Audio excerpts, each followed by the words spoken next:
Assalamualaikum warahmatullahi wabarakatuh. Alhamdulillahirabbil alamin. Assalatu wassalamu ala asyrafil anbiya'i wal mursalin sayyidina wa maulana Muhammadin wa ala alihi wa ashabihi ajma'in, amma ba'd. Saudara sekalian, kita bertemu kembali dalam materi usul fikih 2. Alhamdulillahirabbil alamin. Allahumma shalli ala sayyidina Muhammad. Marilah kita buka dengan sama-sama baca basmalah. Bismillahirrahmanirrahim. Materi yang kita bahas pada hari ini adalah masih terkait dengan qawaid usuliyah lughawiyah, kaidah-kaidah usul fikih yang dilihat dari segi kebahasaan. Yang kita bahas adalah masih juga di sekitar lafal yang dilihat dari kandungan. Tapi yang akan kita bahas pada hari ini adalah lafal mutlak dan muqayyad. Nah, ini lafal mutlak dan muqayyad. Ini yang akan kita bahas pada hari ini. Apa itu mutlak, apa itu muqayyad? Mari kita ikuti bersama-sama perkuliahan ini. Lafal mutlak, mutlak itu adalah al-mutlaqu ma dalla ala fardin aw afradin syai'atin biduni qaidin mustaqillin lafzan. Al-mutlaq itu adalah lafal yang memberi petunjuk terhadap satu atau beberapa satuan, yang mencakup satu atau beberapa satuan yang mencakup tanpa ada ikatan yang terpisah dari secara lafzi. Itu gimana maksudnya? Nanti kita bahas lagi. Artinya dia sudah ada mencakup satu atau dua, tapi dia tidak terbatas maknanya. Maknanya sampai mana tidak terbatas. Kita teruskan dulu ke pengertian berikutnya. Al-mutlaqu ad-dalu 'alal mahiyati bila qaidin. Mutlak itu adalah lafal yang memberi petunjuk kepada suatu hakikat tanpa ada ikatan apa-apa. Nah, jadi mutlak tadi adalah lafal yang memberi petunjuk kepada hakikat sesuatu tanpa ada ikatan apa-apa. Nah, artinya gini, dia tidak punya ikatan, ada satu lafal tapi dia tidak maknanya itu tidak terikat. Nah, gimana ya? Nanti kita langsung ke contohnya saja ya. Langsung ke contohnya. Misalnya laki-laki. Nah, misalnya ada kata laki-laki atau mangga, gitu. Ada ucapan kata mangga, nangka misalnya. Nah, tapi mangga ini mangga yang gimana gitu? Apakah mangga masak, mangga mentah, mangga kecil, mangga besar, mangga yang gimana gitu? Ada mangga gadung, mangga macam-macam sebutannya. Nah, ini dia mutlak dia mencakup hanya mencakup satuan artinya mangga. Kita tahu mangga kan, mangga gitu, atau rambutan. Nah, tapi ternyata kan rambutan itu macam-macam. Ada rambutan lumuan, ada rambutan yang bukan lumuan, bukan kuyakan, itu bahasa kita kan macam-macam. Nah, tapi ketika disebut rambutan, kita sudah tahu di kepala kita, rambutan, ya gitu, rambutan. Mangga, ya begitulah mangga. Dia sudah mencakup ke satuan, dalam satuan. Sudah bisa kita tahu gitu. Tapi kita tidak mengetahui, dia masih belum terbatas, tidak terikat itu maksudnya dia belum menampilkan, lafal ini belum menceritakan bahwa dirinya itu misalnya rambutan lumuan atau rambutan mana lagi, anta lagi, dan segalanya. Belum sampai ke situ. Dia tidak menceritakan dirinya seperti itu. Hanya kata rambutan begitu saja. Bisa dipahami ya? Jadi masih tidak terbatas, masih tidak terikat dia. Oke. Nah, lafal mutlak, lafal muqayyad, kebalikan dari pengertian mutlak adalah pengertian muqayyad. Kebalikan dari mutlak tadi adalah muqayyad, yaitu suatu lafal yang menunjukkan satu hakikat. Satu lafal yang menunjukkan satu hakikat dengan qaid. Batasan. Tadi mutlak, rambutan istilahnya. Nah, itu mutlak namanya, tidak terikat, tidak terbatas. Lalu rambutan mana lagi? Mana laginya ini disebut dengan muqayyad. Disebut dengan membatasi kemutlakan lafal rambutan itu tadi. Nak, kata orang tua, tolong belikan ibu rambutan. Nah, si anak ini kan bingung. Nah, rambutan. Berarti kalau ibu tadi cuma bilang rambutan aja, berarti ya rambutan apa aja bisa dibeli. Karena dia mutlak, tidak terbatas. Tapi ketika si ibu mengatakan, nak, tolong belikan ibu rambutan mana lagi, atau anta lagi, atau mangga gadung dan segalanya. Nah, maka itu sudah menjadi muqayyad. Artinya di luar dari yang disebutkan tadi jangan dicari. Ini bu, rambutan apa? Oh, ini rambutan lumuan. Oh, berarti maka bukan maksud yang diinginkan si ibu tadi, rambutan mana lagi. Nah, bisa dipahami ya? Kira-kira bisa dipahami. Mudah-mudahan mudahlah dimahaminya. Contoh di sini ada kata rajulun, laki-laki. Rajulun. Nah, itu lafalnya lafal mutlak. Lafal yang tidak terbatas. Laki-laki ya laki yang kuat, yang tidak kuat, yang sehat, yang sakit, masuk semuanya laki-laki di situ. Yang malas, yang rajin masuk juga. Nah, kemudian dibatasi oleh rajulun mu'minun, laki-laki yang beriman. Berarti di luar dari laki-laki yang beriman bukan termasuk yang diinginkan dari satu lafal itu. Nah, mu'minun itu yang disebut dengan muqayyadnya. Mukminun itulah yang membatasinya lafal mutlak sebelumnya. Mudah-mudahan bisa dipahami. Oke, mudah-mudahan bisa dipahami lah, kira-kira mudah insyaallah. Nah, hukum lafal mutlak dan muqayyad. Lafal mutlak diamalkan sesuai kemutlakannya. Ketika dia ada lafal mutlak ayat Al-Quran, lafalnya mutlak begini, ya kita amalkan sesuai dengan kemutlakannya selama tidak ada yang membatasi. Nah, kalau sudah ada yang membatasi, ketika ayat ini sudah ada yang membatasi, maka tidak bisa lagi kita mengamalkan yang mutlak. Ya, tentu kita mengamalkan yang muqayyad, yang sudah membatasi. Rajulun mu'minun, maka mu'minun itu yang kita amalkan, laki-laki yang beriman. Di luar dari laki-laki yang tidak beriman, maka tidak kita amalkan, tidak kita ikuti perintahnya. Nah, gitu. Paham ya? Nah, contoh dalam surah An-Nisa ayat 23 tadi, wa ummahatu nisaikum, adalah lafal mutlak tentang haramnya menikahi mertua. Ada ayat Al-Quran, coba silakan dalam surah An-Nisa ayat 23, ada bunyinya wa ummahatu nisaikum, ibu-ibu dari istrimu. Itu dilarang dinikahi, haram kita menikahi mereka. Setelah kita menikahi si istri, ternyata melihat si ibunya, ibu istri kita lebih cantik daripada istri kita, misalnya seperti itu. Nah, tetap diharamkan menikahi mertua tanpa dibatasi. Di sini tanpa dibatasi apakah sudah terjadi dukhul pada istri kita ataupun belum. Karena lafalnya mutlak begini. Apakah sudah dukhul dengan istri ataupun belum. Yang jelas kalau sudah ada akad nikah tidak boleh kita menikahi si ibu dari istri kita gitu. Oke. Kita lanjut. Hukum lafal mutlak dan muqayyad. Lafal muqayyad diamalkan sesuai kemuqayyatannya. Nah, tadi mutlak diamalkan sesuai dengan kemutlakannya kecuali sudah ada yang muqayyad. Maka muqayyad yang diamalkan. Nah, lafal muqayyad diamalkan sesuai dengan kemuqayyatannya. Kalau dia sudah muqayyad, maka itulah yang kita amalkan. Ini adalah merupakan kesepakatan para ulama. Bisa dipahami ya, sudah disepakati oleh para ulama. Nah, hubungan, bagaimana kita bicara tentang hubungan lafal mutlak dengan muqayyad? Lafal mutlak dengan muqayyad. Nah, sini hukum yang disebutkan pada lafal mutlak, hukumnya apa? Boleh, tidak boleh, haram, makruh, wajib, misalnya seperti itu. Nah, hukum yang disebutkan pada lafal mutlak dan muqayyad sama. Kalau bicara haram itu sama.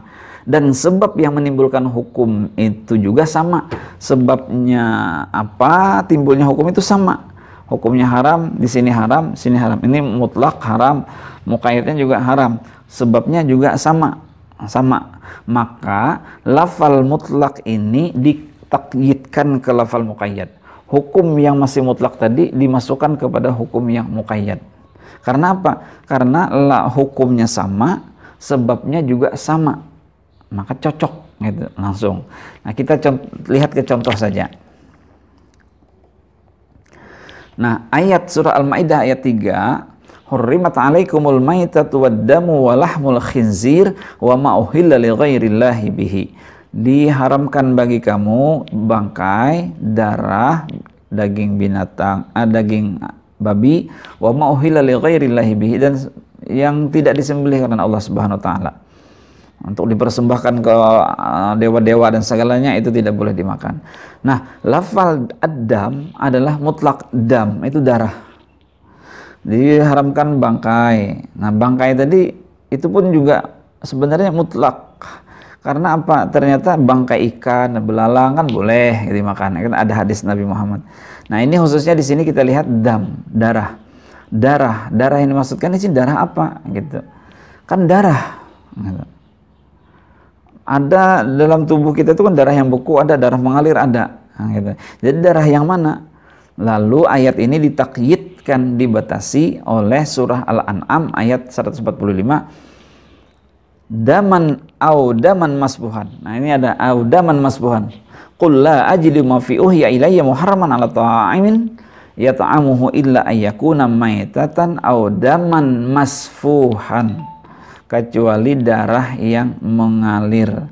Maka yang dimaksudkan dengan darah yang di surah Al-Maidah ayat 33 itu tadi adalah darah yang mengalir. Nah, hukum mutlak pada ayat Al-Maidah ayat 3 itu tadi dibawa mengikut kepada hukum takyid di sini. Bisa dipahami ya, bahwa darah yang dimasukkan di atas tadi adalah darah yang kayak gitu, darah yang mengalir. Kalau darah beku yang sudah lengket di tubuhnya, lengket di tubuh binatang itu, maka itu bukan termasuk yang dilarang. Bisa dipahami? Atau darah yang dibekukan, darah yang mengalir berarti tapi dibekukan, itu juga sama, tidak boleh.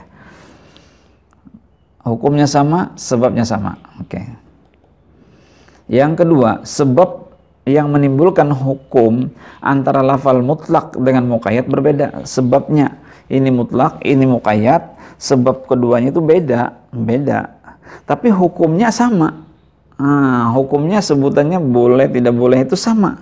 Maka lafal mutlak ditakyidkan juga ke lafal mutlak. Nah, lafal mutlak tadi walaupun sebabnya beda tapi hukumnya sama, tetap ditakyidkan, diikutkan ke lafal muqayyad si mutlak tadi.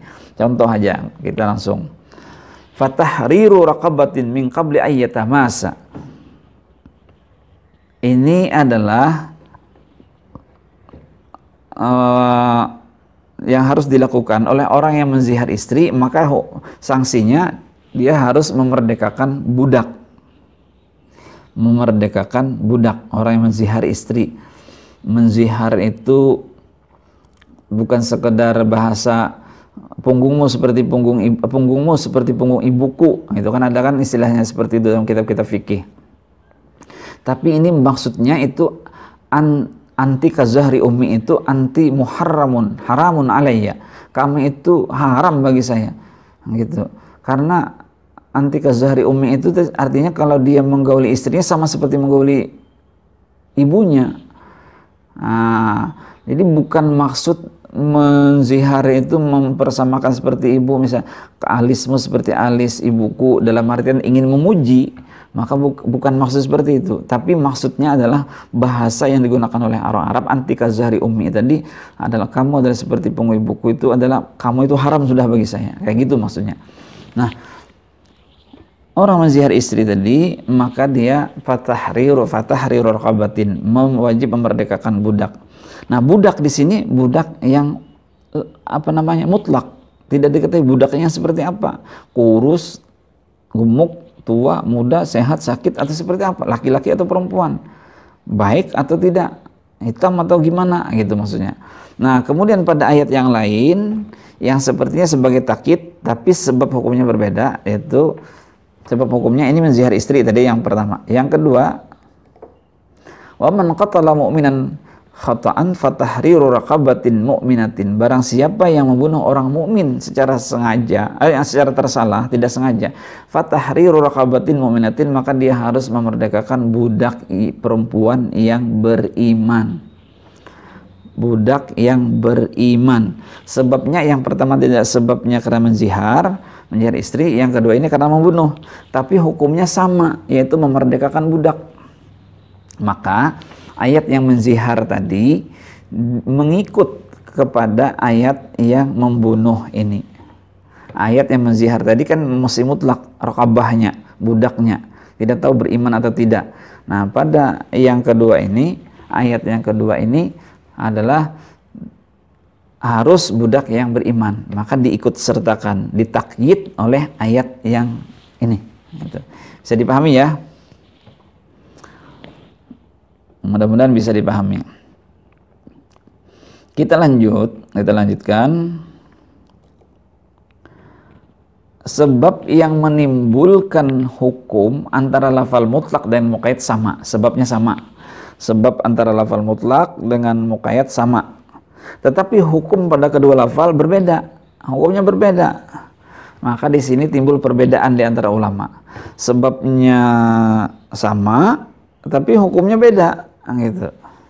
Tadi kan sebabnya sama, hukumnya sama. Ada sebabnya berbeda, tapi hukumnya sama. Nah, ini sebabnya sama, malah hukumnya berbeda, sehingga menimbulkan perbedaan di antara para ulama. Nah, kita lihat bagaimana kebanyakan ulama Hanafiyah, Malikiyah, dan Syafi'iyah, kebanyakan ulama Hanafiyah, Malikiyah, Syafi'iyah memang terjadi perbedaan, walaupun dalam satu mazhab pun terjadi perbedaan. Maka mutlak dan muqayyad berjalan sendiri-sendiri.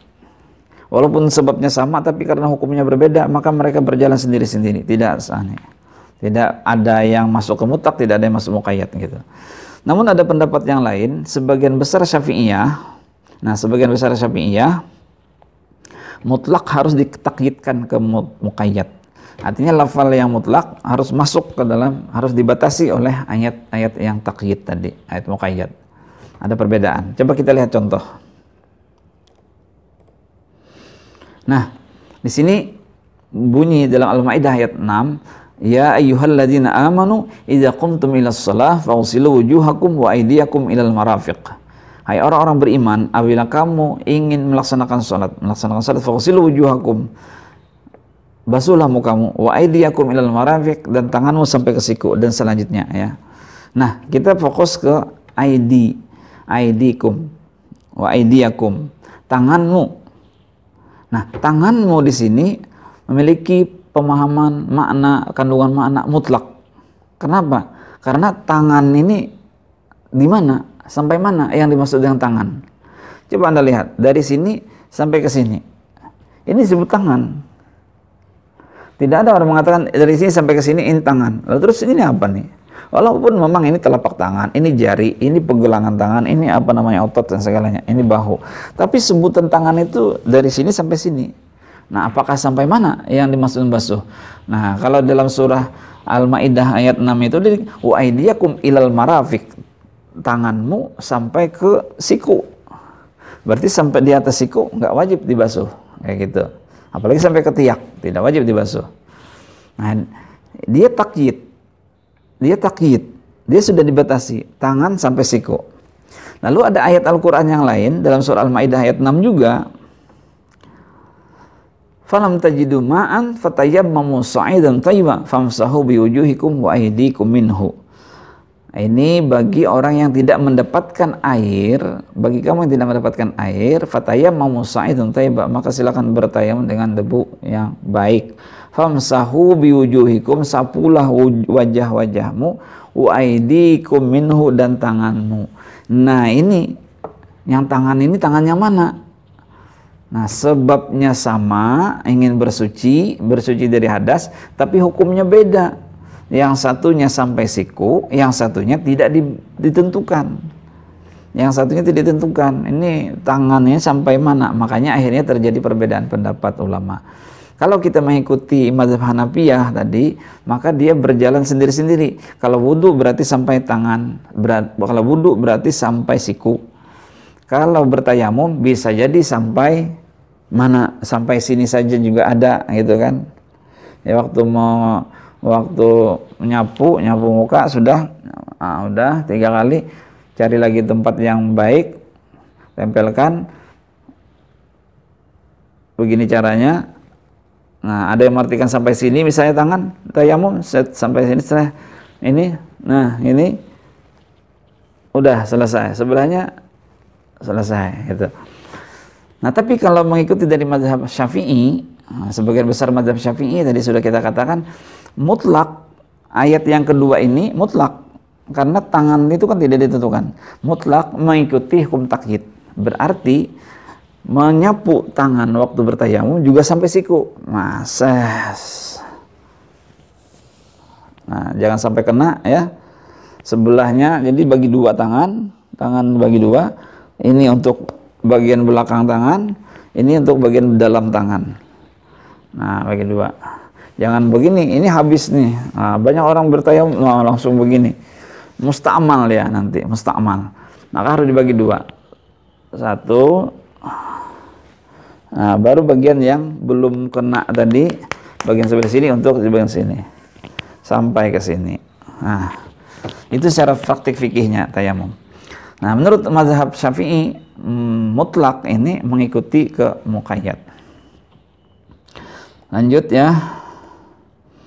Yang keempat, sebab yang menimbulkan hukum antara lafal mutlak dengan muqayyad berbeda, sebabnya berbeda. Dan hukum pada kedua lafal itu pun juga berbeda, sama-sama beda lah.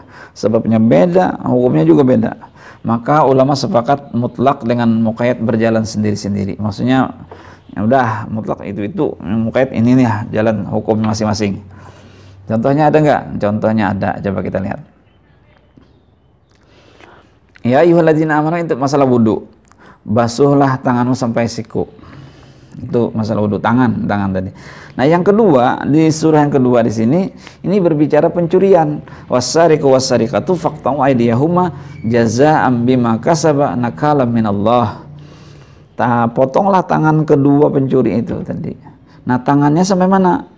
Nah, karena di sini tidak disebutkan, karena sebabnya berbeda, hukumnya berbeda. Sebabnya di atas mau bersuci, yang kedua ini, yang di bawah nomor 2 ini mau karena dia mencuri, maka sebabnya beda, hukumnya pun beda.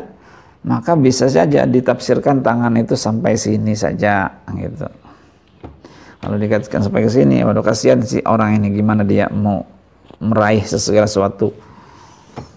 Karena bagaimanapun walaupun dia mencuri, tapi tangan adalah pemberian dari Allah Subhanahu wa taala. Maka berjalan sendiri-sendiri. Bisa dipahami ya. Nah, barangkali demikian saudaraku materi kuliah kita terkait dengan lafal mutlak muqayyad yang bisa kita sampaikan pada hari ini.